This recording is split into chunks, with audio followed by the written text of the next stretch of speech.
So, video natin boss, yung ating machine set. So, ito po yung voucher dispenser only, pero meron siyang thermal printer. So, simple lang ito.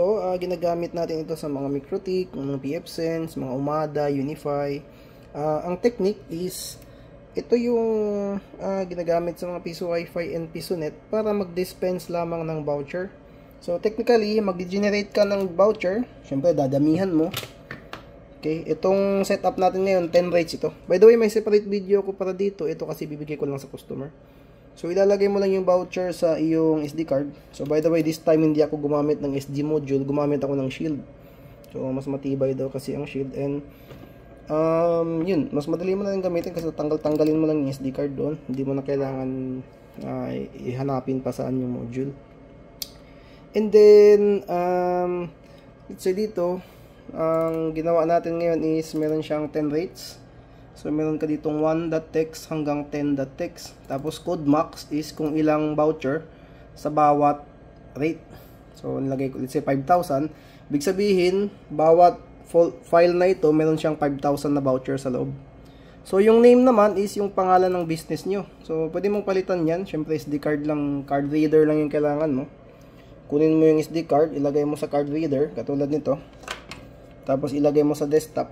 Papalitan mo lang yung file na ito, yung name.txt. Tapos yung rate naman is yung presyo ng mga voucher na ito. So kung ito pang 10 voucher ito siya, no? 10 piso Wi-Fi voucher yung gusto ng client natin. So let's say for example sa setup mo gumagamit ka lang ng 4. So yung pang-6 ito, yung 5, 10, 15, 20 is price ng rate 1, 2, 3 at saka 4. Let's say yung 5 to 10 di mo na ginagamit kasi 4 lang yung binibenta mo. So, madali lang yun. Hindi mo kailangan i-delete yan. Ang kailangan mong gawin is, lagyan mo lang ito ng maraming zero. Itong pang 5 hanggang sa baba. Let's say ito, gawin ko siyang 2,000, 25,000. So, sigurado naman tayo na wala namang maghuhulog ng 25,000 pesos dito sa ating voucher. Okay? So, that means, hindi na to, kung gawin mo itong 30,000, 35,000, itong mga area dito sa baba, hindi na to magagamit. So, 4 lang talaga yung magagamit mo. Ganun lang yung technique. So by the way, itong rates kayong mag-edit nito kung magkano yung mga voucher ninyo. Okay? Let's say dito sa akin, ang voucher 1 ko is 5 peso, voucher 2 ko is 10 peso, 15, 20. Kayo na yung maglalagay ng presyo. Let's say ito nilagay mo dito mga pang 5 peso na voucher, let's say 3 hours or 2 hours, ikaw na bahala kung ano yung voucher yung gagawin mo. So ilalagay mo dyan, let's say ito sa akin. Yan. Sample lang ito ha.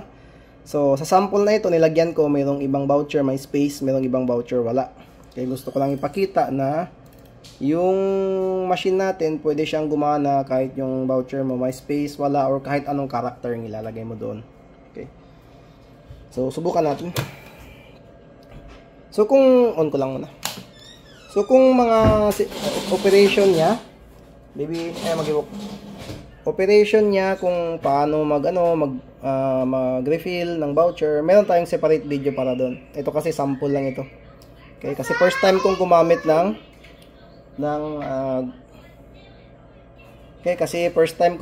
ng shield. So, maganda yung shield kasi mas mabilis din yung process. So let's say maghulog ako ng 5. By the way, na-testing ko na to kanina. Pang video ko lang ito. So 5 pesos. May 3 kang button dito. Usually yung green lang naman yung ginagamit natin kasi ito para makita mo lang yung sales. Tapos yung isa naman is pang reset kapag nag-refill ka. Itong isa. So sa loob ito ng box at saka yung pula. Yung green lang yung gagamitin natin. So yun nga, yung reset kapag magre-refill ka lang. May separate video ko para doon kasi mahaba yung video na yun, mga 25 minutes. In-explain ko lahat-lahat. Ito pang presentation lang ito. Pag press mo ng green, mag-output na siya ng printout. Tapos, i-display niya yung voucher. Okay? So, yung display, para to make sure na kahit naubusan ka ng papel, kasi ito yung display mo, diba? Printout mo, diba? Kahit naubusan ka ng papel, meron pa rin dito. Okay? Minsan kasi naubusan tayo ng papel dito eh. So, pwede mong i-press yung button para mag-exit. Or, pag inantay mo yun, 45 seconds, matatanggal. May exit mag-isa. So, hulog tayo, let's say, 20 pesos, ano? By the way, accept to siya 1, 5, 10, 20. Hulog tayo. Hindi ko na masyadong habaan yung video after nito. Itatap ko na yung video. Yan. So, ang 20 pesos is rate 4, di ba? Rate 4 yung nilagay ko. So, pag press natin, yan, bibip siya. Yan, mag-operating siya. Then, output siya ng voucher, tapos display niya na rin. Yan, ito, voucher. Wi-Fi rate number 4, yan yung voucher. Yan. Actually, makikita mo yan dito sa may sample ko na code. Puntahan natin yung 4.text. Siya rin yung first dyan. Yan. Yan. So, by the way, off natin ha, off natin. Tapos kunin ko yung SD, pakita natin. So, anong mangyayari kapag nagamit na yung voucher? So, automatic yan. Once nabenta na ng machine yung voucher, syempre, may mga time magre-refill ka, hindi pa ubos lahat, di ba? Let's say, sa ibang rates, ubos na. Yung ibang rates naman, mga 20 lang yung nabenta mo. So, at least, this way, paano mo malaman yung mga voucher na nabenta na? Saksak natin. Yan, no? Sa drive I daw yung USB. Yan. So, makikita mo, yung rate 1, dalawa na daw yung nabenta mo. Kasi dinilit niya eh. After mabenta ng machine, yung voucher na nakalagay dito, i-delete niya yan. Gagawin niyang sharp-sharp, ganyan. Ganon din sa rate number 4. Okay, i-delete niya yung first, diba? Kasi nabenta na eh. So, at least, malalaman mo kung paglagay mo ng SD card mo doon sa computer, tapos merong ibang voucher na naubos, merong ibang voucher, ibang number dito na mga konti lang yung nabenta. Let's say ito, isa lang. So, i-erase mo lang yan. Kung sakaling magre-refill ka ba, let's say, mga 30 lang yung nabenta. So, i-delete mo lang yung 30 na yan. So, maglagay ka ng bagong 30. Diba? Paste mo yung bagong 30. Tapos, after mong gawin yun, syempre, save mo sa SD card yun, diba? After mo ilalagyan ng voucher lahat, syempre, magre-refill ka, once every 3 months lang siguro. Tapos, ilalagay mo dito yung SD card. After mo gawin yun, okay, so gawin natin, no? Example lang. Kasi nagawa ko na yung lahat. I-close ko muna dito. Tapos, siyempre, isi-save to remove natin para hindi makurap yung ating SD card. Okay. Maganda na yung save. Tapos, pag sakaling na-refill mo na, let's say, mayroong ibang voucher mo, mga 2 na lang natira. Tapos, mayroon iba, 2 lang yung nabenta. Kasi mayroon mahal, diba? Ang gagawin mo, pagkalagay mo niyan, ipipress mo itong button na ito. Lulong press mo siya, saka mo i-turn on yung machine. Huwag mo siyang bibitawan, i-press mo lang siya ganyan. Tapos, ito-turn on mo yung machine. Saksak mo yung machine. Tapos, magsasabi yan siya ng reset done. Yan, reset done. Ibig sabihin, na-refill mo na siya ng bagong vouchers. So, yun lang gagawin mo.